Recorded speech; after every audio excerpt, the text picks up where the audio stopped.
Assalamualaikum warahmatullahi wabarakatuh. Saya Fira Ragusti dengan nomor NPM akhir 045 akan membacakan hasil pembuatan artikel UAS mata kuliah pengelolaan DAS dengan judul pengelolaan daerah aliran Sungai Batanghari berbasis mitigasi bencana tanah longsor.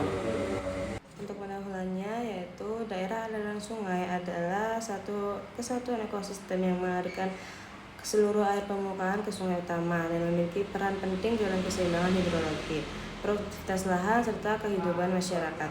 Tekanan terhadap sumber daya di DAS seperti perubahan tutupan lahan dan pemanfaatan lahan yang tidak terkontrol telah meningkatkan kejadian bencana, termasuk bencana tanah longsor, terutama di wilayah berbukit dengan curah hujan tinggi seperti di Pulau Sumatera. Salah satu DAS besar di Sumatera adalah DAS Batanghari yang membentang di Provinsi Sumatera Barat dan Jambi. Wilayah hulu DAS Batanghari memiliki potensi curam untuk topografinya, terus jenis tanah peka erosi dan curah hujan tinggi sehingga secara alami rentan terhadap tanah longsor. Kejadian tanah longsor di tahun-tahun terakhir meningkatkan dan menimbulkan dampak luas seperti kerusakan infrastruktur, hilangnya lahan pertanian, serta peningkatan sedimen di sungai yang berkontribusi pada risiko banjir di bagian tengah dan hilir DAS. Perubahan tutupan lahan di hulu, terutama alih fungsi hutan menjadi pertanian, perkebunan, dan permukiman, telah mengurangi vegetasi penahanan tanah dan menurunkan infiltrasi air, sehingga memperbesar potensi longsor. Praktik pengelolaan lahan yang tidak mempertimbangkan konservasi tanah juga semakin memperparah kerawanan. Curah hujan tinggi cenderung memicu longsor, tetapi dampaknya diperburuk oleh adanya degradasi lingkungan. Upaya mitigasi bencana tanah longsor harus dilakukan melalui pengelolaan secara terintegrasi mulai dari hulu hingga hilir yang mempertimbangkan aspek biofisik, sosial, ekonomi, dan kelembagaan.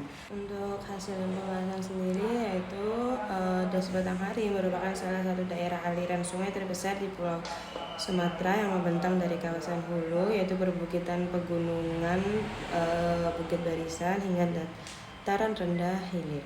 Variasi topografi dan kondisi biofisik mempengaruhi respon hidrologi dan risiko bencana di setiap bagian DAS. Wilayah hulu memiliki lereng curam dan jenis tanah yang rentan erosi, sehingga sangat sensitif terhadap perubahan penggunaan lahan, terutama di lahan yang kehilangan tutupan vegetasi alami karena adanya alih fungsi menjadi pertanian dan perkebunan.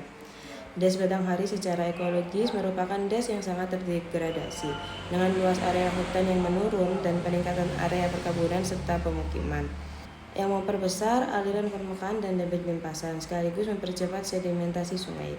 Curah hujan yang tinggi, khususnya pada periode intens musim hujan, merupakan pemicu utama longsor, terutama di lereng curam yang kehilangan vegetasi penahan tanah.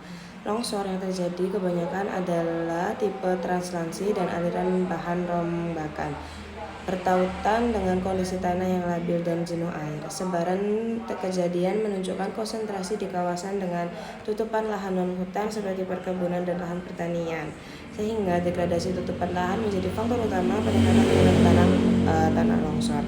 Dampak longsor bukan hanya lokal yang berada di hulu, material longsornya yang terbawa aliran mempercepat pendangkalan sungai, meningkatkan beban sedimen, dan berkontribusi pada risiko banjir di bagian tengah dan hilir DAS. Evaluasi pengelolaan DAS Batanghari menunjukkan bahwa meskipun terdapat program rehabilitas hutan dan lahan, cakupan dan implementasinya masih belum memadai untuk menahan laju degradasi yang terjadi. Koordinasi antar instansi seperti kehutanan, pertanian, tata ruang, dan kebencanaan masih lemah, dan pengawasan pemanfaatan tanah di wilayah hulu kurang efektif.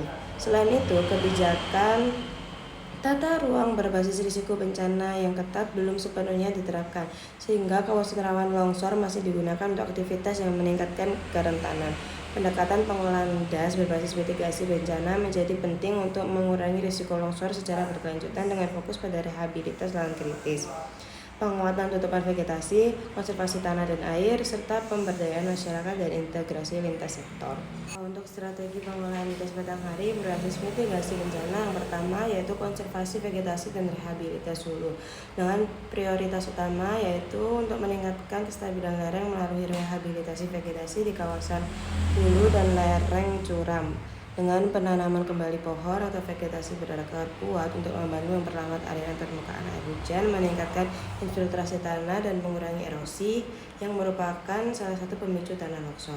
Yang kedua yaitu investasi teknis dan infrastruktur ramah lingkungan. Dengan adanya strategi mitigasi harus mematukan teknik ramah lingkungan seperti terasering pada lahan miring, sistem drainase yang baik, dan pioneering untuk menstabilkan lereng. Yang ketiga yaitu pemberdayaan dan kesiapan terhadap masyarakat. Dengan peningkatan kapasitas masyarakat lokal menjadi elemen penting, misalnya melalui edukasi tentang tanda awal longsor, prosedur evakuasi, dan pelatihan tanggap darurat.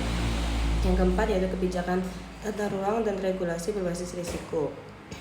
Dengan adanya aspek perencanaan dan kebijakan tata ruang harus selaras dengan strategi mitigasi, termasuk penetapan zona risiko longsor dalam rencana tata ruang wilayah yaitu RT RW untuk menghindari pemanfaatan lahan di area sangat rawan. Yang kelima yaitu monitoring, evaluasi, dan adaptasi keberlanjutan. Dengan melalui strategi mitigasi harus dilengkapi dengan monitoring dan evaluasi berkelanjutan atas efektivitas langkah-langkah yang diterapkan. Evaluasi tersebut menjadi dasar penyesuaian perencanaan dan respon yang responsif terhadap perubahan kondisi biofisik dan sosial di lapangan. Kesimpulannya yaitu Das Batanghari sangat rentan terhadap kerusakan lingkungan dan bencana seperti tanah longsor karena perubahan penggunaan alih fungsi lahan dari alih fungsi hutan ke pertanian, perkebunan, dan pemukiman yang mengurangi fungsi vegetasi, penahanan erosi, dan memperbesar limpasan air.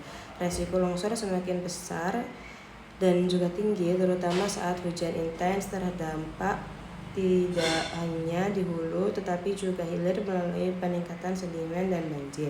Upaya mitigasi longsor yang efektif yaitu harus dilakukan melalui pengolahan das yang terintegrasi dari hulu ke hilir, termasuk rehabilitasi lahan, konservasi tanah dan air, peningkatan dini zonasi risiko, serta koordinasi kebijakan lintas sektor yang partisipasi masyarakat untuk menjaga fungsi ekologis secara berkelanjutan.